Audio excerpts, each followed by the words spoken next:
Hi, I'm Darren Hunter and I'm a national property management trainer and consultant.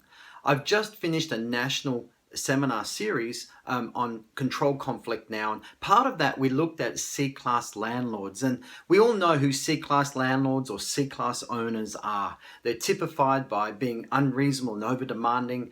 They take up a lot of your time. Whatever the rents are, they just want more, which means you can't rent the properties, or they simply only attract the desperate type tenants that we'd like to avoid.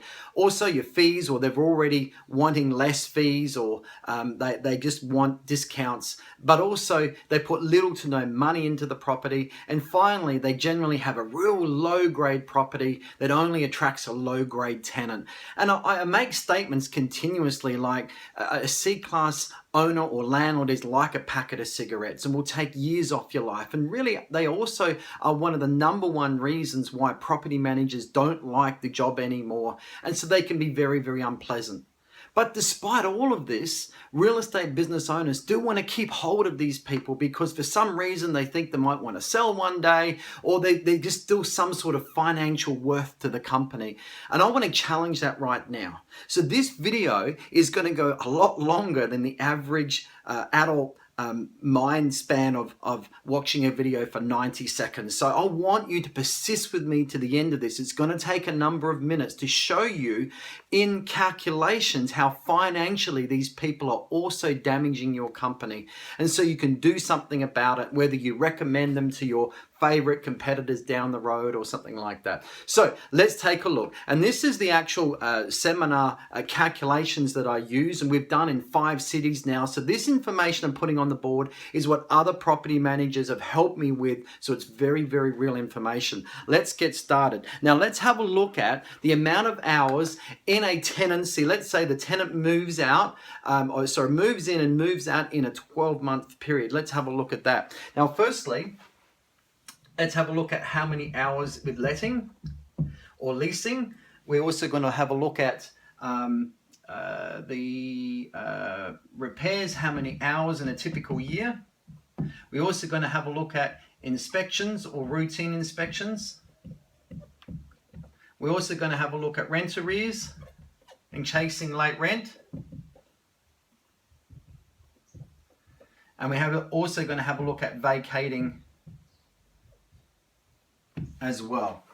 Alrighty, so we're going to have a look at each one of these things, and let's have a look at the typical hours in a tenancy that turns over in 1 year. So let's have a look at a normal tenancy. And in letting, with drive time, let's say it's 15 minutes there, 15 minutes back, showing through a tenant another 15 minutes, that could be 45 minutes. And the average property manager telling me it's around about 45 minutes per round trip, and it could take up to about 4 times to actually do that. So in that case there, that's what, 90 by it's 180. So let's say it's 3 hours worth.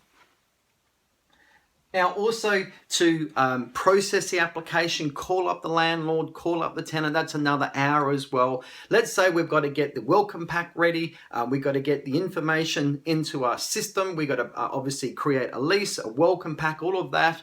That could take another 30 minutes. But then also, what about getting the ingoing inspection prepared, also with photos and so forth, that might take another 2 hours. And then signing up the tenant as well. So, all up, that could be taking possibly up to another 2 hours on top of that. So we could very easily and very conservatively, I might add, that could be like a 5-hour process. And in some offices, it will be a lot more than that. Now, also repairs, typically in a year per property, what would that be? Maybe, let's say 3 hours of repairs per year on a normal type property.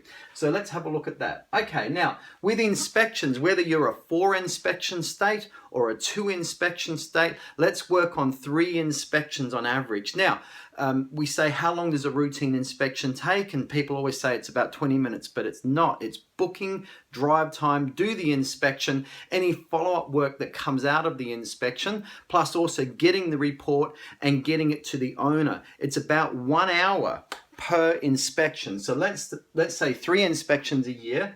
Let's put a 3 there. Now with rent arrears, let's just say, look, typically there's not actually let's say there's not any rent arrears in a normal type tenancy. So we'll give that a 0. But also, there's one thing I forgot to put here is lease renewal. And we'll put vacating down the bottom.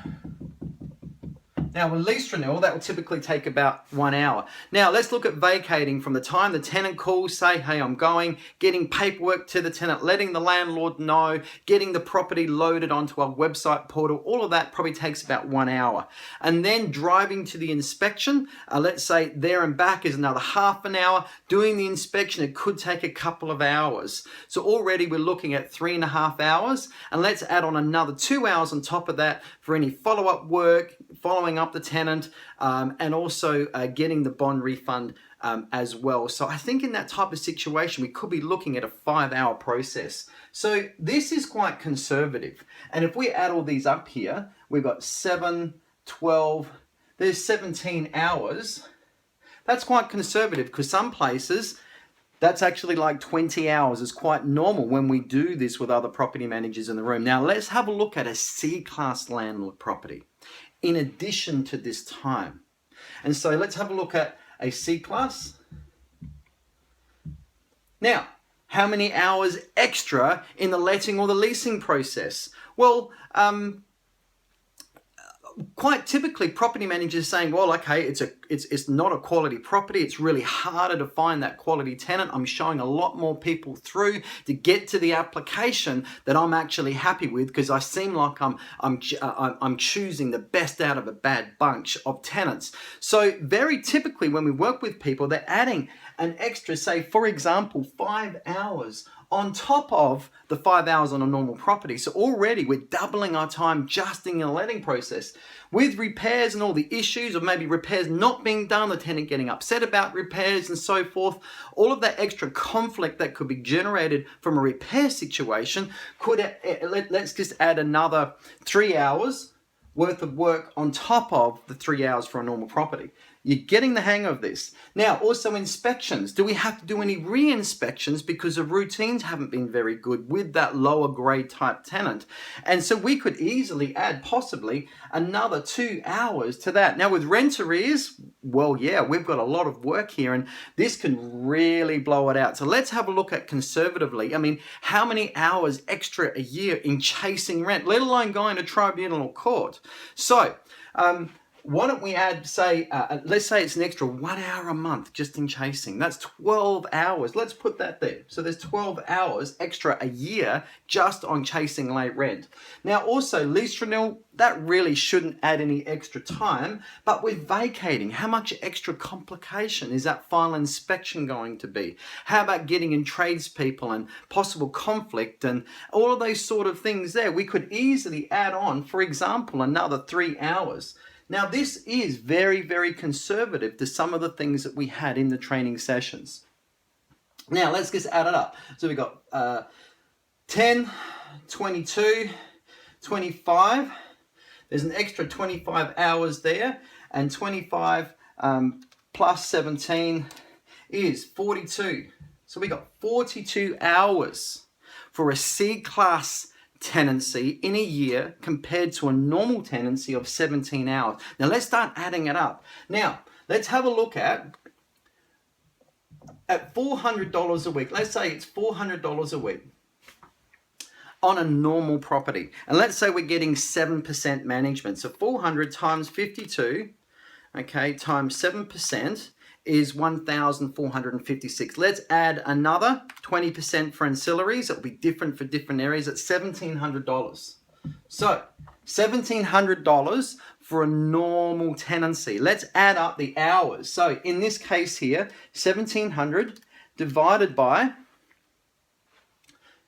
17, we are getting $100 an hour. And so that's really about the normal, $100 an hour for the company's time, not staff salaries, company's time to service this property. It's about the 100 hours is generally where it comes out. But let's have a look at a C-class property, because remember with a C-class, the rents are probably lower, it's a lower grade property, and the owner has screwed you down with the fees too.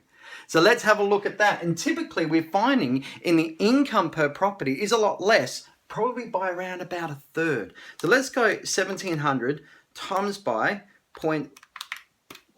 66%. So it's around about the $1,100 we're getting for a C-class property per year, not 1,700. And let's do the math on that. 1,100 per year divided by 42.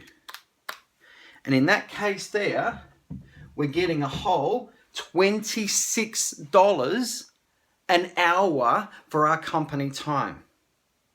This is the problem that we've got. Now, we might even have any staff that may just be on that salary per hour, but what about the cleaner? What about the lawnmower man? What about the handyman? They're all earning a lot more per hour than what you are. And there's a very good chance that you're actually financially carrying these owners.